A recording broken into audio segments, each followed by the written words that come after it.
안녕하세요. 회계원리 수강생 여러분들. 16장 현금 물음표 마지막 시간입니다.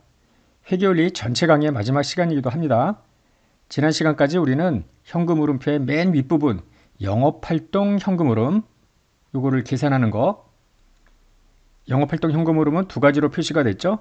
직접법이라는 방법, 간접법이라는 방법. 물론 실무에서야 거의 대부분 간접법으로 표시가 되지만 시험 문제는 두 가지가 다 나온다고 했습니다. 영업활동 현금 흐름 그 밑에 투자활동, 재무활동 현금 흐름도 들어가는데요. 오늘 이 두 가지 투자활동, 재무활동 현금 흐름을 어떻게 계산하고 표시하는지를 설명하고 현금 흐름표를 끝내겠습니다. 투자활동은 유형자산, 무형자산, 투자자산 등의 취득, 처분과 관련해서 현금의 유입, 유출액이 발생할 수 있는데 이들을 각각 총액으로 구분해서 표시하는 거예요. 만약에 유형자산의 계정이 5가지가 있다. 그럼 5가지를 다 증가 감소를 분석해야 돼요. 무형자산이 3가지가 있다. 마찬가지로 또 하나하나 증가 감소를 분석을 해야 됩니다. 예를 들어 건물 계정의 경우에 기초장부금액, 단기의 증가, 단기의 감소, 기말장부금액 요거를 전부 틀을 맞추면 되는데요. 여기서 기초장부금액, 기말장부금액 총액으로 해도 되고요. 상각 누계액, 차감 후에 순액으로 해도 상관없습니다. 재무상태표에서 기초장부금액, 기말장부금액을 뽑아냈겠죠. 증가의 경우에는 취득이 있을 거고요.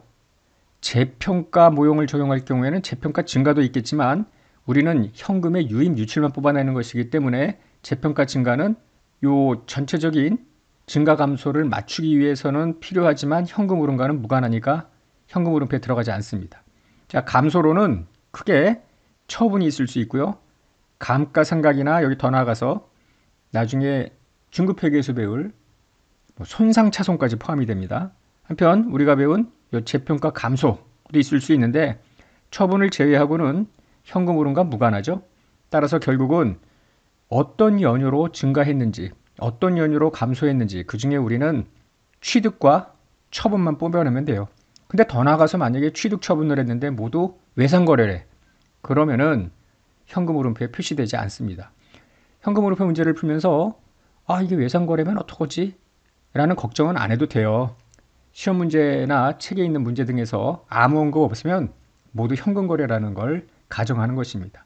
따라서 이게 취득하면서 나간 돈, 처분하면서 들어온 돈, 이것이 현금 유출의 유입액인데요. 중요한 게 뭐냐면은 처분 자산의 장부금액 아닙니까? 처분 손익이 없으면 요거만큼 돈이 들어왔다는 뜻인데 처분 이익이 있으면 돈이 더 들어왔다는 거고요. 처분 손실이 있으면 그것만큼 덜 들어왔다는 거 아니에요. 따라서 건물 처분할 때 유입된 현금은 처분 자산 장부금액 여기서 뽑아내고요. 처분 이익이 있으면 더하고 처분 손실이 있으면 빼고 이렇게 해서 투자활동 현금 흐름 총액으로 유입 유출액을 구분하면 되겠습니다. 토지도 그렇고요. 기계장치, 차량원 방고 다 이런 식으로 하나씩 뽑아내면 되죠. 연습 한번 해보겠습니다. 예제 3번. 투자활동 현금 흐름의 계산인데요. 건물하고 건물의 감가상각 누계액 자료를 줍니다. 기초, 기말, 원가 모형 적용이래요. 자료가 제시가 되면은 훅 훑어보면 게 중요해요. 건물이 순액으로 2만원 증가했네. 감가상각 누계액은 정상적이면 감가상각비를 매년 인식해야 되니까 늘어나야 될 거 아니에요. 왜 줄었지? 처분이 있나 보다. 이런 생각을 하고 추가 정보를 읽어나가는 거죠. 단기 중에 취득원가 3만, 상각 누계액 만원짜리 건물을 팔았대. 이제 실마리가 나오죠. 상각 누계액 2만 5천원에서 일단 팔면서 만원이 빠졌어야 되니까 여기 15,000은 돼야 되는데 2만 2천이라니까 감가상각비가 7천만큼 있었겠구나 이런 생각을 하면 되겠습니다. 어쨌거나 처분을 하고 처분 손실 2천을 인식했다고 하니 장부금액이 얼마짜리 자산이었어요?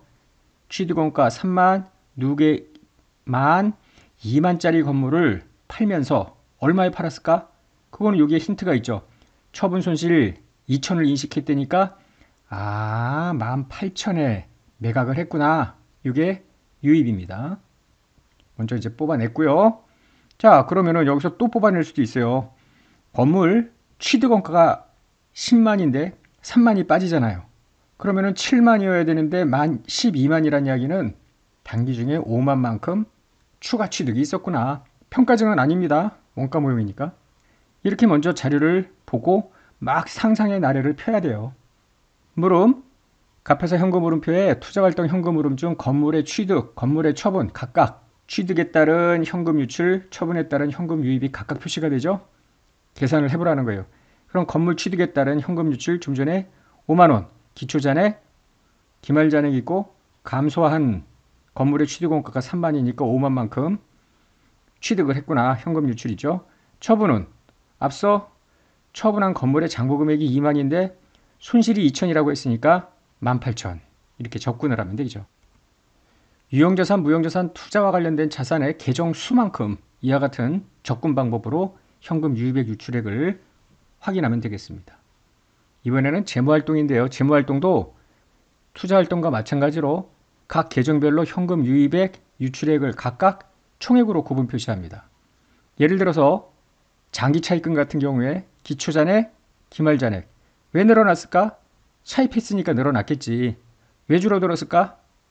상환으로 감소가 됐을 텐데 그건 말고도 흔히 유동성 장기차입금으로 대체하는 것 때문에 빠지는 경우가 종종 있죠. 처음에 장기차입금이었는데 단기말 현재 상환이 1년 이내에 도래되면은 유동부채인 단기차입금으로 뺄 거 아니에요. 그러니까 이거는 갚은 게 아니고 그냥 계정 대체일 뿐입니다. 우리는 차입, 현금 유입액, 상환, 현금 유출액을 각각 뽑아내면 되겠습니다. 자본 쪽도 있겠죠? 재무활동, 기초자본금, 기말자본금. 왜 늘어났을까? 증자겠지. 근데 증자에는 유상증자, 무상증자로 나뉘죠. 주식 배당을 하더라도 늘어날 건데 이런 것들은 현금 흐름과 무관하죠. 유상증자 때문에 현금이 들어오겠습니다. 자본금의 감소는 감자인데요. 유상감자, 무상감자. 무상감자는 아니지. 유상감자 때문에 유출이 되겠습니다. 그래서 이 유입액 유출액을 각각 구분하면 되겠고요. 중요한 거는 이익여금입니다. 이거 빠뜨리면 큰일 나요. 기초이익여금, 기말이익여금, 재무상태표에서 본 다음에 증가와 감소가 있을 것 같은데 증가는 당기순이익 때문에 늘어나겠죠. 감소는 현금 배당을 하면 내려가겠지. 주식 배당을 하더라도 이익여금이 빠지죠. 그러나 돈 나간 게 아니니까 오로지 현금 배당만 뽑아내서 현금 유출액에 넣으면 되겠죠. 예제 4번 볼까요? 갑회사의 재무활동 관련 계정의 가지수가 4개래요. 장기차입금, 자본금, 주식발행 초과금, 이익여금. 언뜻 이 추가 자료를 보기 전에 한번 눈으로 쓱 보세요.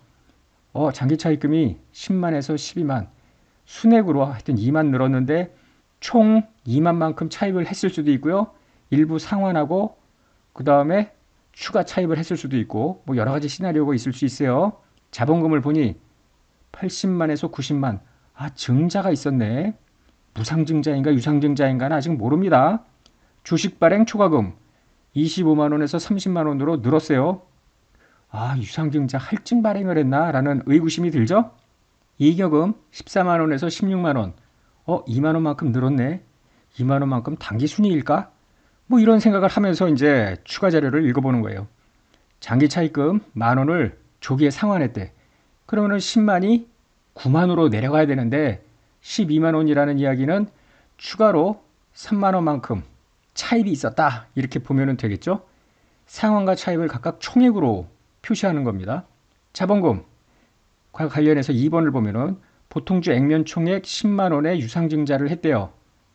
10만 원의 유상증자 액면가, 자본금은 액면가죠. 그래서 10만이 늘어난 90만인데 발행가는 15만 원이었대요. 주식 발행 초과금 5만 이렇게 들어왔고 증자로 인해서 유입된 현금은 그래서 결국 발행가액 15만 원만큼 재무활동 유입액입니다.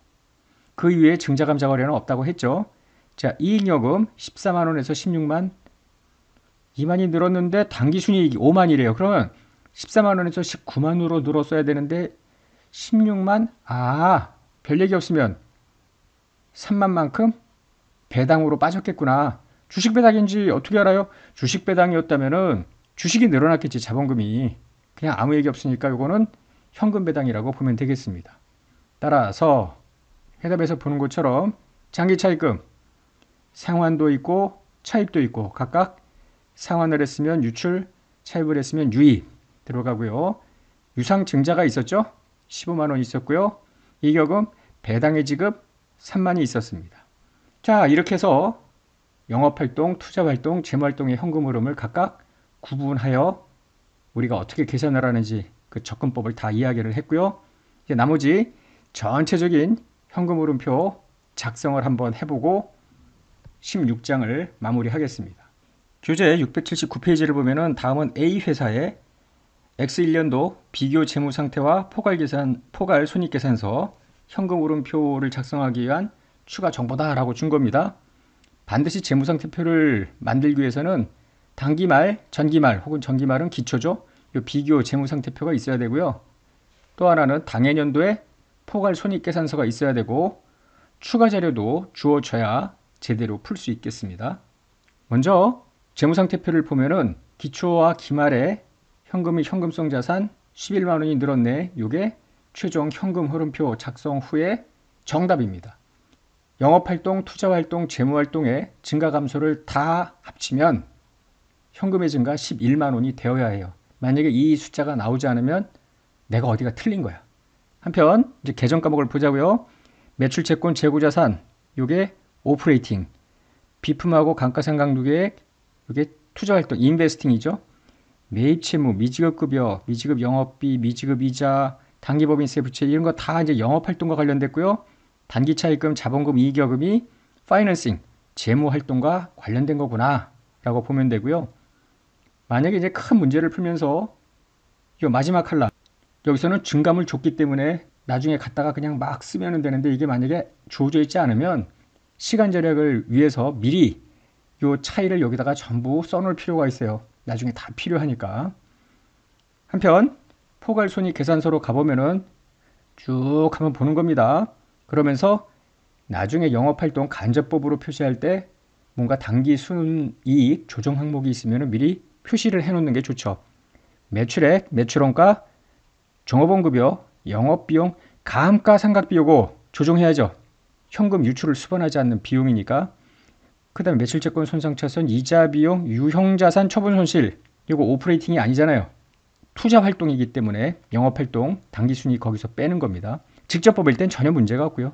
한편 직접법으로 영업활동 현금 흐름을 뽑을 때 어디를 뽑아야 되느냐면은 요 매출액, 현금 유입, 매출원가, 현금 기준 매입, 종업원 급여, 급여 현금 유출, 영업비 현금 유출 요 네 가지가 기본적으로 들어가죠. 한편 이자 지급, 법인세 납부 뭐 이런 것도 이자는 나머지 배당금 수치나 이자 수치는 없네요.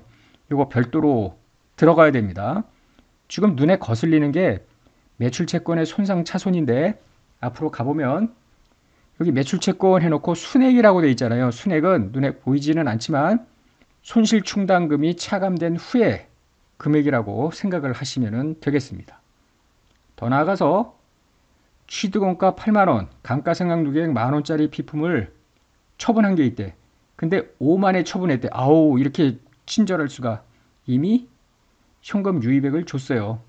사실 외부시험 같으면은 요 5만원을 여기다가 정보를 주지 않아도 뽑아낼 수 있어요. 비품을 처분하였다. 다른 유형자산의 처분은 없다. 이렇게 해놓으면 아 비품 처분 하나밖에 없는데 지금 장부금액 7만짜리 비품을 팔았죠. 돈을 얼마나 받았을까?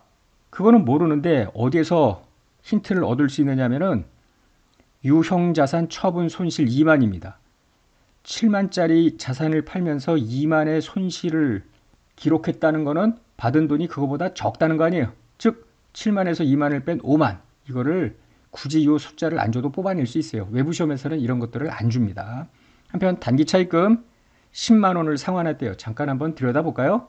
단기 차입금은 순액 7만 원 증가인데 10만 원 상환했다니까 총액으로 17만 원 추가 차입이 있었구나. 현금 흐름표에는 각각 총액으로 표시하죠. 그러면은 전체적인 윤곽은 다 봤고요. 본격적으로 뛰어들자고요. 이제 직접법부터 보자고요. 영업활동 현금 흐름. 이미 우리는 적어도 하나, 둘, 셋, 네 개 거기에 이자 지급, 법인세 납부까지 하는 겁니다. 일단 매출액부터 200만 원 발생 기준 금액이 나오는데요. 매출채권. 자, 기초 장부금액, 기말 장부금액, 손실충당금 차감 후입니다. 200만 원 뽑아내요. 그러면은 감소가 이쪽인데 두 가지가 있겠지. 손상차손 때문에 감소, 현금 수치 때문에 감소. 그런데 손상차손은 여기에 별도로 10,000원을 주어졌으니 그걸 여기다가 집어넣는 거예요. 조심하시고. 그러면 X가 194만 원이 나옵니다. 공급자에 대한 현금 유출, 즉 현금 기준 매출 원가인데요. 여러 차례 했죠. 재고자산하고 매입채무를 T계정 하나로 때려 넣는 거야. 그럼 기초재고, 기말재고, 기초매입채무, 기말매입채무 이쪽에 발생기준 비이용을 집어넣으면 여기가 현금 유출액입니다. 136만. 이번에는 현금기준 인건비죠. 미지급 급여. 그 밑이 미지급 영업비인데 구조는 똑같아요. 부채니까 기초부채, 기말부채. 여기도 기초부채, 기말부채.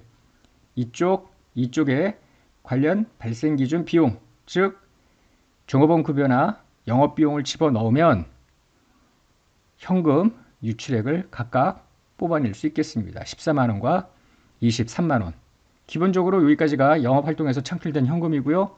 재량적 표시로 이자 수치, 이자 지급, 배당금 수치 이런 게 있다고 했는데 여기는 이자 지급과 그 다음에 법인세 납부 요거밖에 없었어요. 자, 미지급 이자도 앞서 했던 뭐 미지급 급여나 미지급 영업비와 같은 구조죠.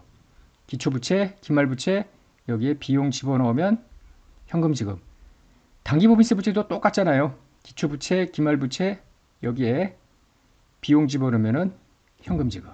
그래서 각각 33만 3천원, 2만 7천원의 지급액이 나옵니다. 한편 투자활동 계정을 분석을 하는데요. 투자활동은 비품하고 비품의 상각 누계액밖에 없었죠. 이미 앞서 분석을 다 끝내놨어요.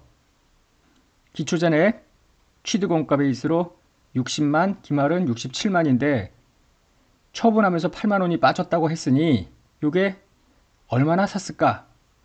15만원어치를 샀겠구나. 아까 재무상태표에서 왔다 갔다 하면서 이미 이야기가 됐고요. 비품의 처분은 8만원어치 장부금액이 빠지면서 들어온 현금은 문제에서 5만원에 팔았다라고 되어 있지만 이게 없어도 계산할 수 있다고 했어요. 처분 손실이 주어졌기 때문에. 그래서 5만원의 현금 유입이 있습니다. 한편 이 상각육의 기초잔액 처분할 때 빠진 거 만원, 기말잔액 하면은 요 중간에 증가를 뽑아낼 수 있겠으나 이미 손익계산서에 포괄 손익계산서에 감가상각비 4만원이 있으니까 이건 그냥 확인차 한번 해본 겁니다.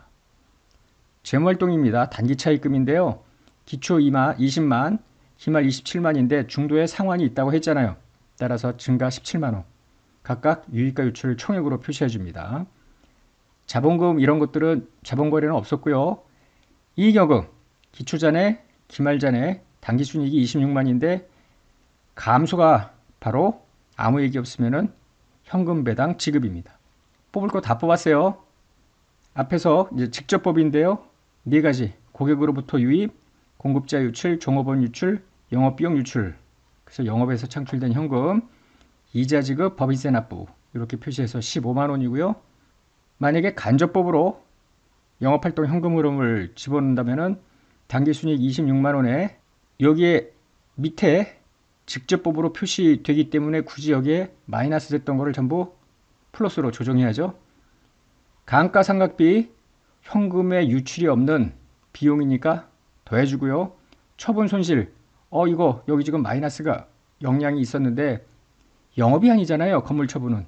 따라서 제거를 해야죠. 반대 방향으로 조정을 해줍니다. 그 다음부터 매출채권의 증가 감소, 재고자산의 증가 감소 이런 식으로 영업활동 관련 자산부채의 증가 감소를 넣어야 되는데 자산 증가는 마이너스라고 그랬잖아요. 나머지는 반대로 생각하세요. 매출채권의 증가 마이너스, 재고자산의 증가 마이너스겠지. 매입채무의 증가는 플러스겠죠. 미지급급여 감소 마이너스, 미지급 영업비 감소. 그래서 15만의 영업활동 현금 흐름이 나오는데 앞서 직접법과 똑같죠. 거기에 추가로 요거는 위에 영업활동이 직접법이든 간접법이든 관계없이 공이 들어가는 거예요. 투자활동 비품 처분 때문에 들어온 거, 비품 취득 때문에 나간 거. 단기차입금 차입, 단기차입금 상환, 배당금 지급 요 5가지를 이미 뽑아냈죠. 이때 이제 막 두근두근 하죠. 영업활동, 투자활동, 채무활동 딱 합쳤을 때 이미 우리는 답을 알고 있잖아요. 11만 원 증가라고 쫙 나옵니다. 만약에 계산기를 두드렸더니 11만 원이 아니야. 이러면 막 눈앞이 캄캄하죠. 내가 도대체 어디에서 틀렸는지 막 또 찾아가야 되니까. 여기에 기초연금 더하면 재무상태표, 기말현금이 나오는 겁니다. 자, 여기까지 해서 이제 16장이 끝났고요. 회계원리 전체도 끝이 났습니다. 어떠세요? 42번에 걸쳐서 한 25분에서 30분 사이에 동영상 강의로 밀레니엄 회계원리 13판을 제가 여러분들한테 제공을 했는데 많은 걸 좀 얻어 가셨으면 좋겠어요. 복습도 많이 하시고 이걸로 끝날 게 아니고 이제 중급 회계, 고급 회계, 회계사 준비하는 분들도 계실 텐데 회계 원리가 출발점입니다. 회계 원리를 잘 해놓으면은 뒤에 중급 회계 이해도가 상당히 높아져요. 많이 복습하시고 꾸준하게 공부하시기 바랍니다. 끝내겠습니다.